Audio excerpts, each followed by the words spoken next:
Baik, bismillahirrahmanirrahim. Assalamualaikum warahmatullahi wabarakatuh.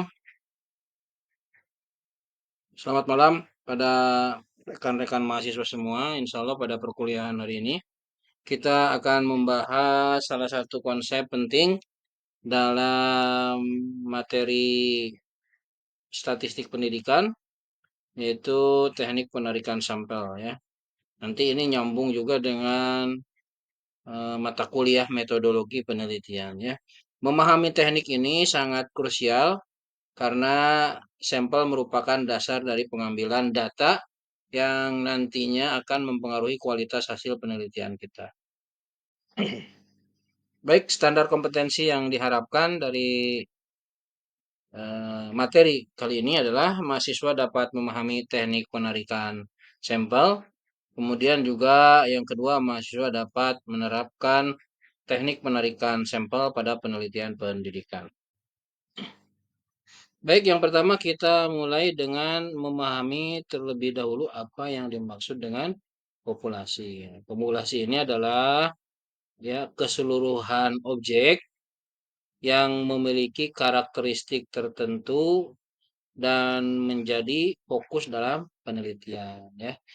Dalam konteks penelitian pendidikan, biasanya populasi bisa berupa jumlah siswa keseluruhan di sebuah sekolah atau jumlah guru mata pelajaran tertentu yang ada di sebuah sekolah atau bahkan bisa juga jumlah sekolah dalam satu wilayah ya.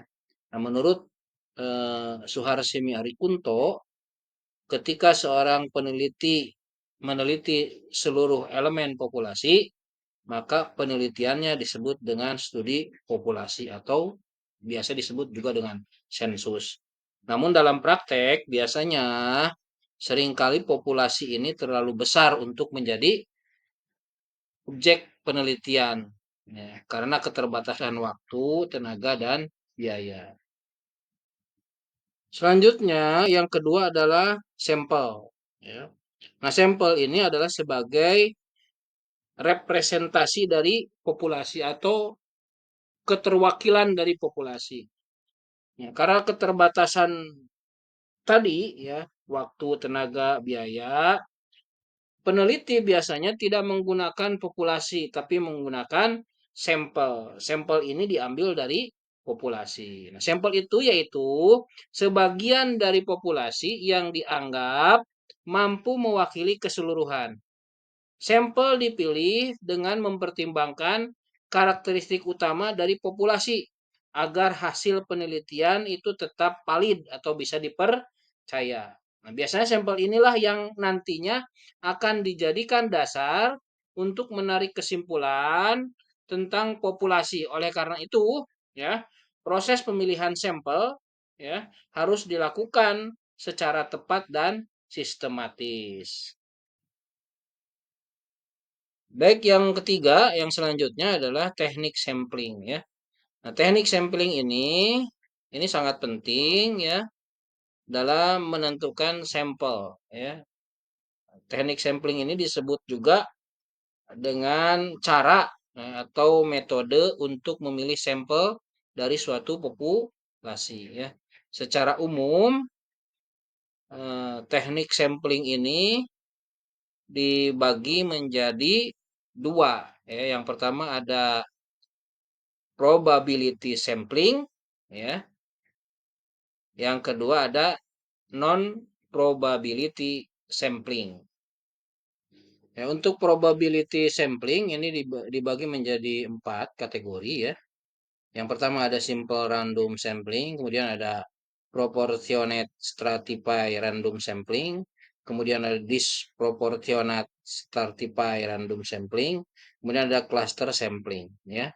Sementara untuk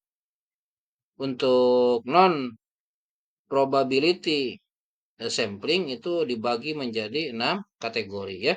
Ada systematic sampling, kemudian ada kuota sampling, ada accidental sampling, ada purposive ya, purposive sampling, kemudian ada snowball sampling, ada sampling jenuh.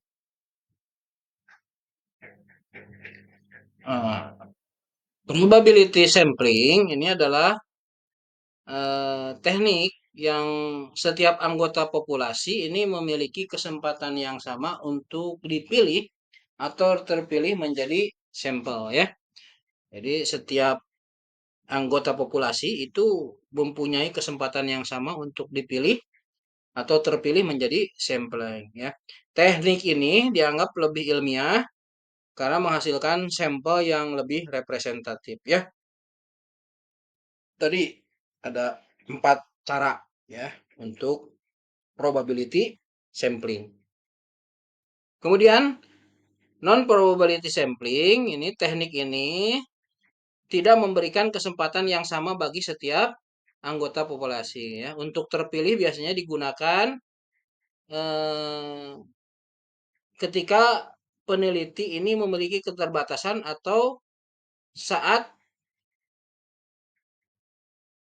karakteristik subjek penelitian ini lebih spesifik. Jadi kalau probability sampling setiap anggota populasi ini memiliki kesempatan yang sama, tapi kalau di non probability sampling ini tidak semua anggota populasi akan dijadikan anggota sampel tergantung karakteristik sampel yang dibutuhkan oleh subjek penelitian.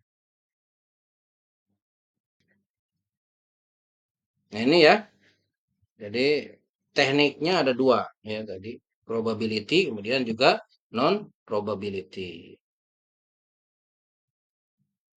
Dari teknik probability sampling yang pertama tadi adalah simple random sampling. Nah, simple random sampling ini setiap anggota dipilih secara acak ya, tanpa mempertimbangkan kondisi atau starta tertentu ya. Eh, tanpa mempertimbangkan apa kondisi-kondisi tertentu. Pokoknya setiap anggota populasi diacak dipilih menjadi sampel ya. Nah, ini ada gambar. Ini populasinya dan biasanya ini homogen sama, maksudnya populasinya sama, biasanya bisa di random sampling, ya.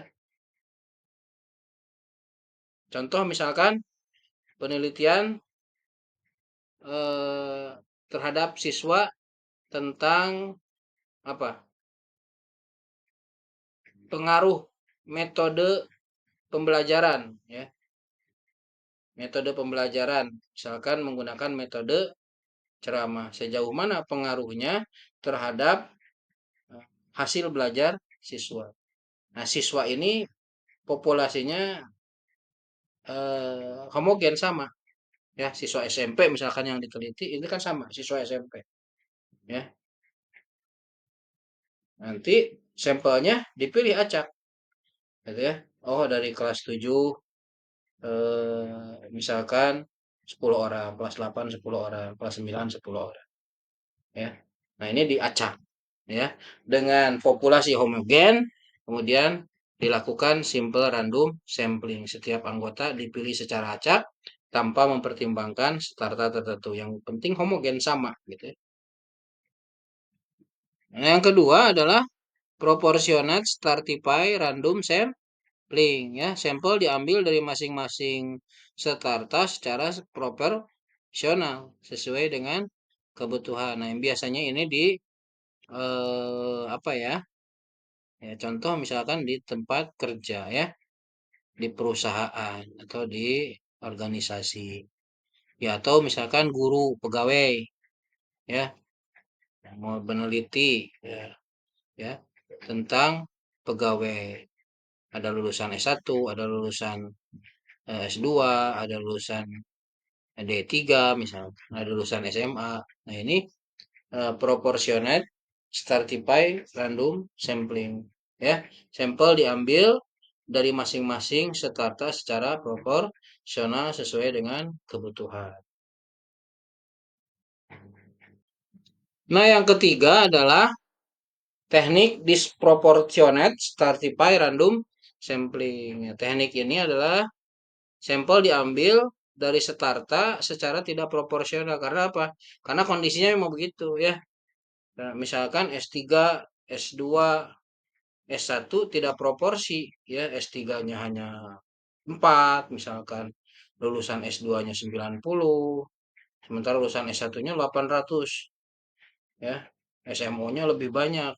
Nah, ini biasanya menggunakan teknik disproportionate stratify random sampling, mengambil sampel tanpa melihat starta secara proporsional. Semuanya diambil jadi sampel, tapi tidak tidak proporsi gitu ya. Tidak sesuai dengan eh, proporsional. Nah, yang keempat dari probability sampling, yang keempat adalah cluster teknik cluster sampel ya, atau cluster sampling. Sampel diambil berdasarkan kelompok atau wilayah tertentu ya. Teknik ini digunakan biasanya menentukan sampel bila objek yang diteliti atau sumber data yang diteliti ini sangat luas. Misalkan penduduk ya dari suatu negara. Ini kan nggak mungkin ya satu Indonesia diteliti misalkan populasinya nggak mungkin kan.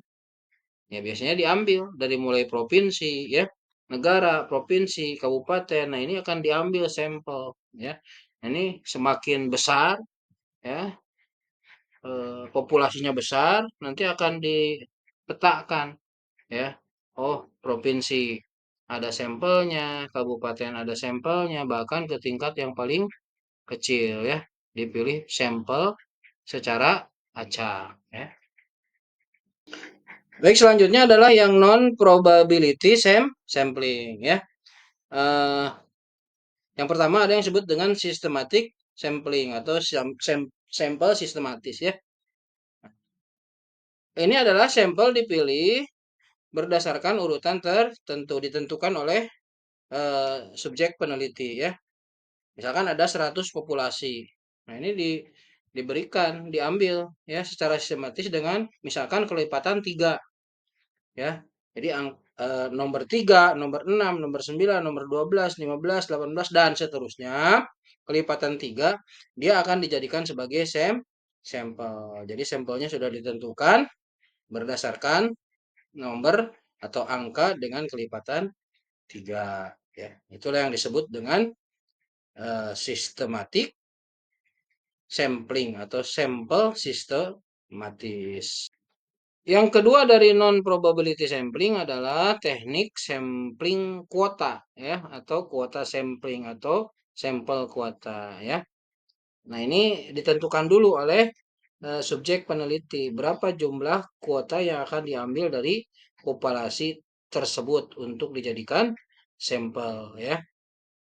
Jadi misalkan jumlah sampel ditentukan 500 orang. Nah, jadi pengumpulan datanya ya, itu didasarkan pada 500 orang tersebut ya. Maka penelitian belum selesai kalau belum memenuhi kuota yang telah ditentukan. Jadi harus sesuai dengan kuota yang telah ditentukan. Itu yang disebut dengan teknik kuota sampling. Selanjutnya adalah sampling insidental ya. Sampling insidental atau accidental sampling juga disebut biasanya insidental atau accidental ya. Sampel ini dipilih dari siapa saja yang kebetulan ditemui dan sesuai dengan kriteria. Jadi ini kebetulan aja gitu ya. Jadi nggak ditentukan dulu. Jadi sampling insidental ini atau accidental ini adalah teknik penentuan sampel berdasarkan kebetulan. Jadi siapa saja yang secara kebetulan atau insidental atau aksidental bertemu dengan peneliti ya, dapat digunakan sebagai sampel ya. Bila dipandang orang yang kebetulan ketemu itu cocok juga sebagai sumber data. Biasanya suka ada nih kita sering ketemu kalau dengan sampling insidental. Tiba-tiba kita lagi belanja di mana diminta sampling ya karena kita belanja di toko tersebut misalkan di mall tersebut diminta angket untuk ngisi angketnya itu kita lagi dijadikan sampling yang insidental yang kebetulan tidak ditentukan dulu sebelumnya. Nah, yang keempat adalah purposive sampling atau sampling purposive sama saja ya. Nah, sampel ini dipilih berdasarkan pertimbangan atau kriteria tertentu yang ditentukan oleh peneliti. Nah, biasanya ini ada pertimbangannya, ada kriterianya. Misalkan akan melakukan penelitian tentang kualitas pendidikan di sebuah sekolah, ya.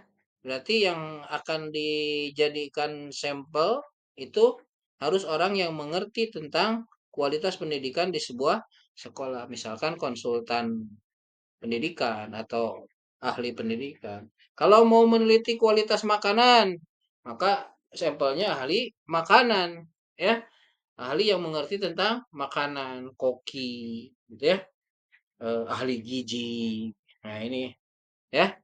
Atau penelitian tentang kondisi politik Indonesia, maka sampelnya adalah tentu orang yang ahli politik, ya. Nah, ini yang disebut dengan purposive sampling, ya. Sampling ditentukan berdasarkan sampling dipilih berdasarkan kriteria atau pertimbangan tertentu. Yang kelima adalah sampling jenuh. Nah, sampling jenuh ini adalah di mana teknik penentuan sampel ini berdasarkan jumlah populasi yang ada. Karena populasinya sangat kecil, kurang dari 30 orang, maka populasi tersebut kemudian dijadikan sampel, ya.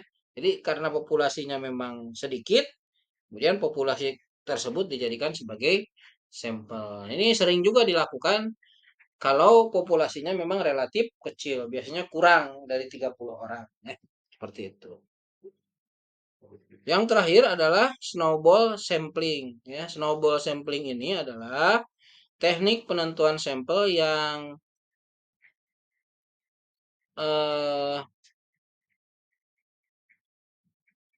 yang mula-mula jumlahnya hanya kecil, ya, tapi kemudian membesar, ya.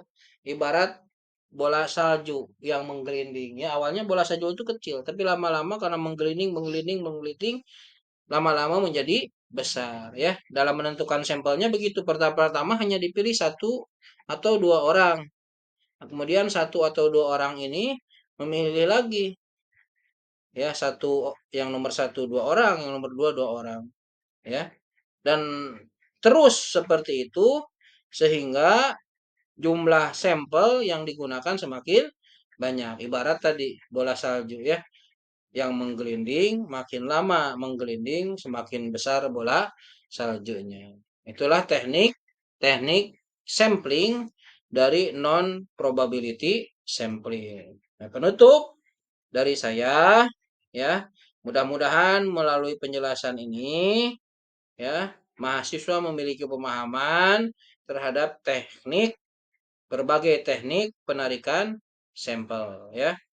Jadi mahasiswa diharapkan nanti dapat memilih metode sampling atau teknik penentuan sampling yang paling sesuai dengan kebutuhan penelitian, ya. Karena pemilihan teknik yang tepat ini akan menghasilkan data yang valid dan dapat dipertanggungjawabkan secara ilmiah. Mungkin itu yang bisa saya sampaikan. Mohon maaf apabila ada kekurangan. Jika ada pertanyaan dan lain-lain bisa nanti melalui Japri atau silakan menulis pertanyaan di kolom komentar YouTube. Itu saja. Saya tutup dengan doa. Subhanakallahumma wa bihamdika asyhadu alla ilaha illa anta astaghfiruka wa atubu ilaik. Assalamualaikum warahmatullahi wabarakatuh.